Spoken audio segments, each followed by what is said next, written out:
Good evening and welcome. You're watching Election Radar. 6 phases done. The battle for the 7th phase is on. We are in Varanasi because this is a place which has seen today a battle of the road shows in Banaras. Behind me was the Prime Minister's road show. In fact, you would be seeing pictures of the Prime Minister. This is the place where the Prime Minister's road show took place. That's the Gudolia Chowk. And right after this chowk is the Kashi Vishwanath temple where he offered his prayers. So you can see the team up of all the supporters of the BJP on that side. Cut to the other Chauraha, and such is the nature of the road shows today in Varanasi. Within a short distance of 50 to 100 meters, you see balloons in the color of the Samajwadi Party, green and red. One entire roundabout painted in the colors of the Samajwadi Party and the Samajwadi Party flags flying high. In a span of 50 to 100 meters, the battle of the road shows in Varanasi. Earlier in the day was another road show of Priyanka Gandhi and Rahul Gandhi. They also offered prayers at the Kashi Vishwanath temple. The Prime Minister offered his prayers at the Kashi Vishwanath temple. Akhilesh Yadav will offer his prayers at the Kashi Vishwanath temple. These road shows are taking place right here. But the big question is, and that is what we are going to focus here on the show, can road shows translate into votes for these political parties? Remember, the Bharatiya Janata Party is facing anti-incumbency. There is massive resentment against its candidates. Last time was a spectacular performance. Can Modi and his campaigning in his Lok Sabha constituency steamroll the BJP into a spectacular victory? Or does the challenger have the edge on the other side of the road? That is the Samajwadi Party. A battle of road shows right here in Varanasi. Let's first quickly tell you what are the key factors over here.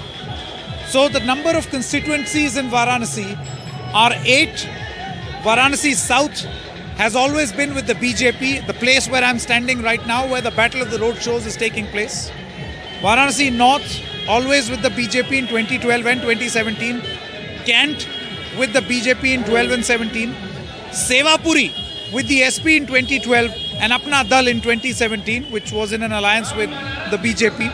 Shivpur with the BSP in 2012 and the BJP in 2017. So you can see that the performance of the BJP has not always been 8 on 8. The SP and the BSP have shown certain gains. Pindra with the Congress in 2012, which is why the Congress is extensively campaigning here, went to the BJP in 2017. Rohania, where surprisingly all Patel candidates have been fielded, went to the Apna Dal in 2012, to the BJP in 2017. And Ajgara, 2012 with the BSP and 2017 with the SBSP, which was back then in an alliance with the BJP. So what are the key factors over here? The Banaras factor. Many questions are asked on whether this has actually, Kashi has actually become Kyoto. Has it? The debate, the jury is out there. The debate is on. SP says no, BJP says yes. Not quite the Kyoto yet, says the Samajwadi Party. Was Kashi to Kyoto just a catchphrase? Is Namami Gange a success for the government? Because this is the place where it was initiated and put into motion. Kashi Vishwanath corridor, was it a demolition by consensus? Through the day we have spoken to many people who feel that it was not by consensus. However, the BJP claims it was by consensus. BJP supporters feel it was by consensus. There is no dispute, says the BJP. Is there anger against the local BJP candidates? Which is also a very important factor.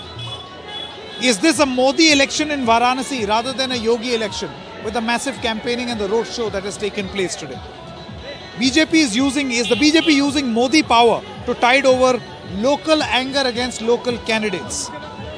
In the Varanasi district, can the Samajwadi Party make gains on other seats? And most important question, can the BJP repeat its 2017 performance?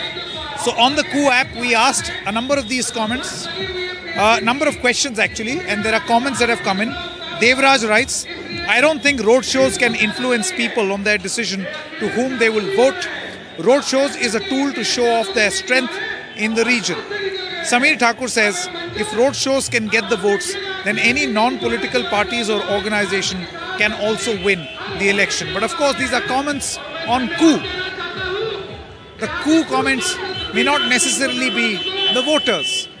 Do the voters get impressed or interested in these road shows? And should this be considered a parameter of success? Because if there is a parameter, then perhaps Akhilesh too is in the contest. On one hand, BJP supporters, and on the other hand, 50 meters away, Akhilesh Yadav's supporters, who are also camping, who are also showing their strength by way of a road show. Okay, so as we told you, Modi, Priyanka, Akhilesh, massive road shows, day of road shows taking place in Varanasi. We were there on 2 road shows. Road show number 1 of Priyanka and Rahul Gandhi once they left the Kashi Vishwanath corridor. And then the road show of the Prime Minister near the Chowk police station. It was a long road show, 3.5 kilometers. And don't judge 3.5 kilometers by Delhi standards or by expressway standards. This 3.5 kilometers sometimes in Kashi can take up to 2 hours. And surely it took the Prime Minister a bit long to cover that stretch. Let's take a look at these reports we filed from earlier in the day. भयंकर भीड़ यहाँ पर Varanasi south जो constituency है और उसके साथ साथ यहाँ पर वाराणसी का जो रोड शो है नरेंद्र मोदी का, वो आप देख सकते हैं यहाँ पर। अब नरेंद्र मोदी आ गए हैं एक लंबा रोड शो करते हुए। 3-3.5 किलोमीटर का रोड शो है जो कि 3 घंटे में अब पूरा हो रहा है। एक संदेश देने का प्रयास है भारतीय जनता पार्टी द्वारा कि जो लोकसभा क्षेत्र है प्रधानमंत्री का, नरेंद्र मोदी का, वो वहां पर कैंपेनिंग कर रहे हैं। बीजेपी ने पूरी जान फूंकी हुई है इस चुनाव में। बहुत सारे वरिष्ठ नेता यहां पर कैंपेनिंग कर रहे हैं। 6 चरण के मतदान हो चुके हैं और 7वां होने जा रहा है, जिसके लिए आज वाराणसी में battle of the road shows हो रही है। हर तरफ रोड शो, एक तरफ रोड शो प्रियंका और राहुल गांधी का, दूसरी तरफ रोड शो अखिलेश यादव का, और अब एक रोड शो प्रधानमंत्री नरेंद्र मोदी का। क्या इससे फर्क पड़ेगा भारतीय जनता पार्टी के पक्ष में? यहां पर पिछली बार 2017 में बीजेपी ने बहुत ही जबरदस्त प्रदर्शन दिखाया था। यहां पर जितनी विधानसभा क्षेत्र हैं 8 हैं, उन 8 में से 8 बीजेपी के जो घटक दल हैं और बीजेपी उनको गई थी। लेकिन इस बार स्थानीय जो विधायक हैं, विधायक के प्रत्याशी हैं, उनके खिलाफ गुस्सा है, रोष है। जैसे कि आप देख सकते हैं, प्रधानमंत्री नरेंद्र मोदी द्वारा एक प्रयास किया जा रहा है कि कम से कम उनका जो गृह क्षेत्र है जहां से वो खुद सांसद हैं, वहां पर प्रदर्शन गड़बड़ ना हो। स्थानीय नेताओं के खिलाफ और जिस तरीके से समाजवादी पार्टी और अन्य जो दल हैं वो लगातार सवाल उठा रहे हैं, बेरोजगारी का वो तमाम सवाल उठा रहे हैं, सांड के मुद्दे हैं और बहुत सारे मुद्दे हैं जो कि इस चुनाव में हावी हैं। क्या इस रोड शो के माध्यम से एक संदेश दिया जा रहा है वाराणसी में कि गढ़ को मजबूती से, पूर्वांचल के गढ़ को मजबूती से बचाया जा सके? उसामा शाह और सचिन गुप्ता के साथ संकेत उपाध्याय, एनडीटीवी। जैसा कि आप देख सकते हैं, प्रियंका गांधी और राहुल गांधी अब काशी विश्वनाथ मंदिर से बाहर निकल रहे हैं। उन्होंने यहाँ पर दर्शन दिए हैं। आज जो है बड़े रोड शो हैं यहाँ पर बनारस में। प्रधानमंत्री भी यहाँ पर रोड शो करेंगे, राहुल और प्रियंका दोनों यहाँ पर हैं, और अखिलेश यादव भी शाम तक आएंगे। इस दर्शन के बाद अब एक रोड शो निकलेगा और उसके बाद संभवतः कांग्रेस पार्टी की तरफ से जो उनकी कैंपेनिंग है वो बनारस में जो उनके आला नेता हैं उनके द्वारा की गई कैंपेनिंग फिर खत्म हो जाएगी और वो और जगह जाएंगे। कल शाम 5 बजे कैंपेनिंग यहाँ पर खत्म होगी। और जैसे कि आप देख सकते हैं, आज का पूरा दिन, चाहे वो राहुल और प्रियंका हों या प्रधानमंत्री हों या अखिलेश यादव हों, उनका लगातार पूरे दिन कैंपेनिंग बनारस में चलेगी। काशी विश्वनाथ मंदिर से उसामा शाह और सचिन गुप्ता के साथ Sanket Upadhyay, NDTV. All right, let's now talk about the big contest in Phase 7 apart from Varanasi. And that is a very crucial contest for Akhilesh Yadav, who claims to get the caste equation right. by getting Mr. O.P. Rajbhar of the SBSP to switch from the BJP's alliance to the Samajwadi Party.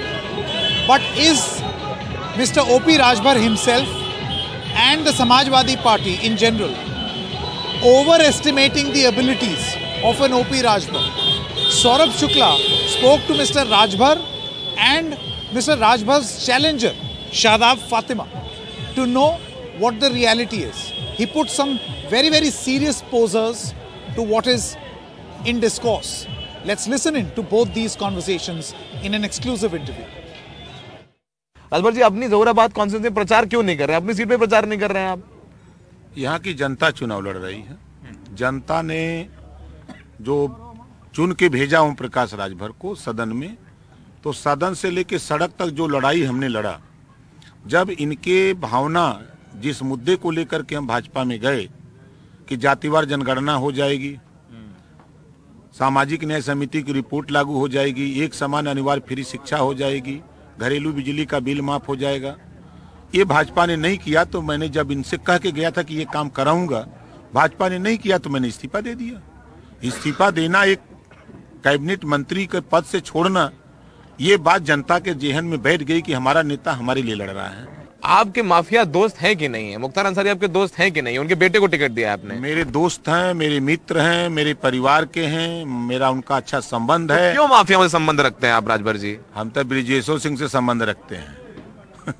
हमारा संबंध, देश का कोई ऐसा mafia नहीं है जिससे हमारा संबंध न हो। तो माफियाओं से क्यों संबंध है आपको? फिर आपको आदमी क्यों वोट दे जो माफिया संबंध रखता हो, माफियाओं का दोस्त हो? माफिया से तो लोग डरते हैं, तो आपको क्यों वोट देते हैं? कोई माफिया इस गरीब को मारेगा तो फिर माफिया का ना सहारा लेना पड़ेगा। कोई गरीब के ऊपर जुल्म जाती अत्याचार करेगा तो उससे निपटने के लिए कहाँ जाएगा? मजबूत आदमी चाहिए ना। तो फिर जहाँ भी देश में जुल्म जाती अत्याचार होता है तो इन लोगों का सहारा लिया जाता है कि उसको ठीक करो। ऐसे ही आदमी ऐसे गड़बड़ कर दिया, गरीब के ऊपर कैसे जुल्म जाती अत्याचार कर दिया। वो माफिया इनसे रंगदारी टैक्स मांगने थोड़ा आता है। नहीं, यहाँ सैकड़ों लोग हैं, पूछिए किसी से 10 रुपया मांगा हो। मुख्तार, मायावती जी ने कहा कि मुख्तार गरीबों का मसीहा है, माफिया नहीं है। तो मायावती ने पार्टी से भी निकाल दिया उनको। फिर जब लिया क्यों था? जब मसीहा थे तो लिया तब ना। जब लिया तो मसीहा था, और जब दूध पी लिया तब तो बेकार हो गया। यहाँ से ओपी राजभर भाजपा के गठबंधन से जीते थे, वो सपा में आ गए, सपा के गठबंधन में है, वो पूरे प्रदेश में प्रचार कर रहे हैं। अखिलेश जी उन पर काफी डिपेंडेंट है और वो यहाँ से आपके प्रतिद्वंदी हैं। ठीक है, भोजपुरी में खूब बातें करते हैं और वो तो इतने कॉन्फिडेंट है कि हम अपनी कॉन्स्टिट्यूएंसी में नहीं जा रहे हैं, हमें तो वहाँ की जनता जिता देगी, वो ये कहते हैं। वो प्रचार भी बहुत कम कर रहे हैं यहाँ पर आकर के। तो वो एक सपा का एक मजबूत चेहरा आपके सामने है, ओपी राजभर। शायद आपको मालूम नहीं कि ये मजबूत चेहरा, ये राष्ट्रीय अध्यक्ष जिसके 4 विधायक हैं मात्र, और यूपी के बाहर ना बेचारे ये राष्ट्रीय अध्यक्ष जी बिहार में हैं, न मध्य प्रदेश में इनके विधायक, न छत्तीसगढ़ में, न राजस्थान में, न दिल्ली में, न केरल में। अब राष्ट्रीय अध्यक्ष हैं तो हैं, ऐसे तो कोई अंतर्राष्ट्रीय अध्यक्ष भी हो सकता है। राष्ट्रीय अध्यक्ष हैं, अभी तक राष्ट्रीय दल नहीं बन पाई, 10 प्रस्तावक चाहिए होते हैं उनको, तो आप समझ ले। हाँ, और क्या, राष्ट्रीय दल से मैं हूँ, मुझे 1 प्रस्तावक चाहिए, उनको 10 प्रस्तावक चाहिए होते हैं, तो कितने बड़े वो राष्ट्रीय नेता है। और एक बात मैं आपसे कहूँ, ये बड़ा चेहरा 2012 में मेरे सामने था और मैं चुनाव जीती हूँ, और बड़ा चेहरा दूर तीसरे स्थान पे था, 300,000 की लंबी यार। 2012 में हराया था आपने राजभर? बिल्कुल हराया था जी, वो तीसरे नंबर पे भेजा था, दूसरे पे कालीचरण राजभर जी थे। तो अभी ना इरादों में कमी है, ना हौसलों में कमी है, ये फिर उसी अंजाम को पहुंचेंगे। दगे पटाखे जनता इन्हें पसंद नहीं करती।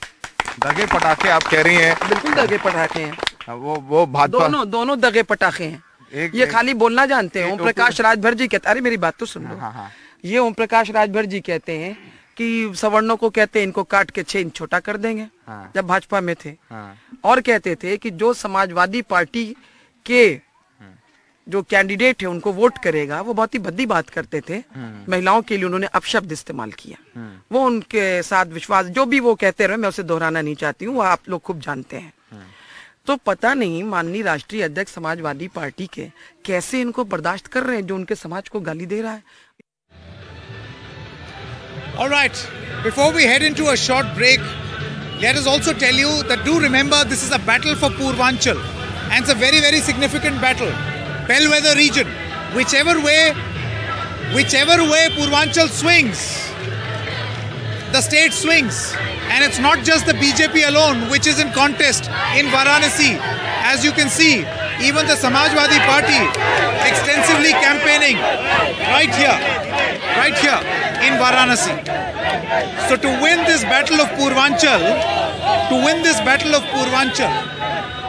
the BJP has roped in all faces from Purvanchal. After a short break, we'll get you this exclusive interview, exclusive conversation with Delhi MP from Purvanchal, Manoj Tiwari. What does he have to say about the contest, crucial contest in Purvanchal? Stay with us on Election Radar.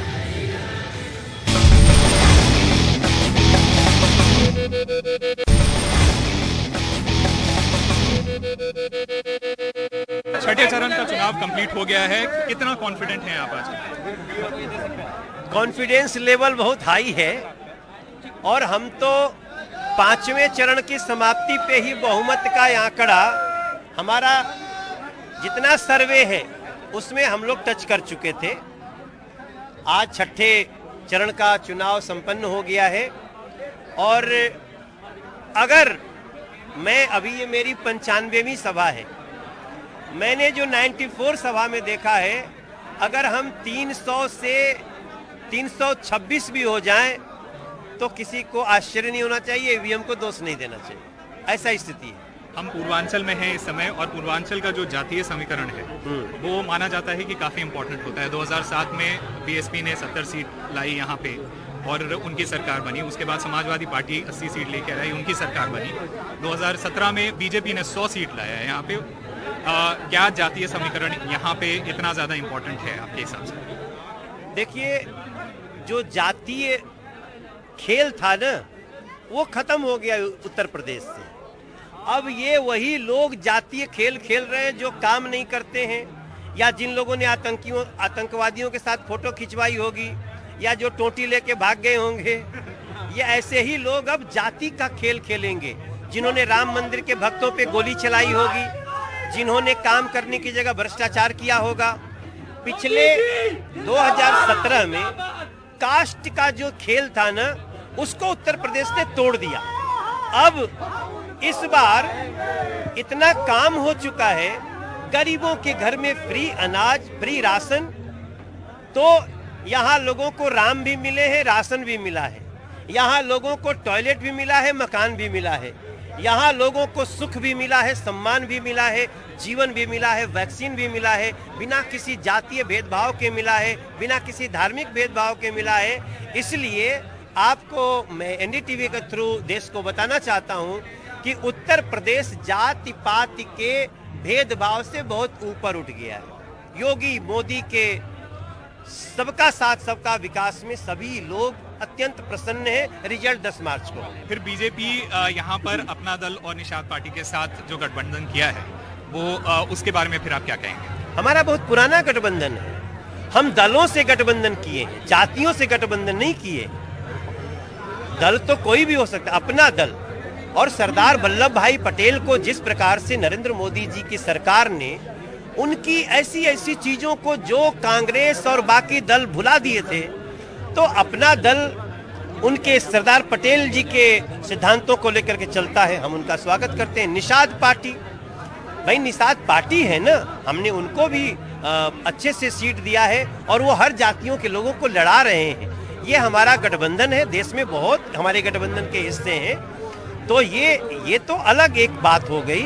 और ये सभी लोग वो हैं जो कभी BJP से नहीं जुड़ते थे, आज उनके कैंडिडेट भी कमल का निशान भी लेते हैं और हम उनको प्रणाम करते हैं। उत्तर प्रदेश को खुशहाली देने में लगे। समाजवादी पार्टी यहाँ पर पूरे उत्तर प्रदेश में बेरोजगारी को लेकर जो है वो पूरा अपना इलेक्शन जो है वो लड़ रही है। बेरोजगारी आपके हिसाब से इस प्रदेश में कितना बड़ा मुद्दा है अभी? देखिए, रोजगार बहुत बड़ा मुद्दा होता ही है, लेकिन रोजगार के लिए सबसे पहले सुरक्षा जरूरी है, वो दिया गया। फिर इंफ्रास्ट्रक्चर जरूरी है, वो दिया गया। फिर उसके बाद उनको वन विंडो सुविधा दी गई। ये काम तो नरेंद्र मोदी जी ने सीक्वेंस में किया है।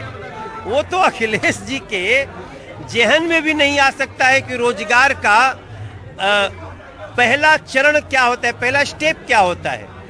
मैं basically I want to thank prime minister Narendra Modi कि उन्होंने जिस प्रकार से सिस्टमेटिक ढंग से आज यहाँ की सड़कें देखिए, तो इसीलिए हम बोल रहे हैं ना कि अब रोजगार, हर घर के एक व्यक्ति को रोजगार देने का हमने मैनिफेस्टो बना लिया।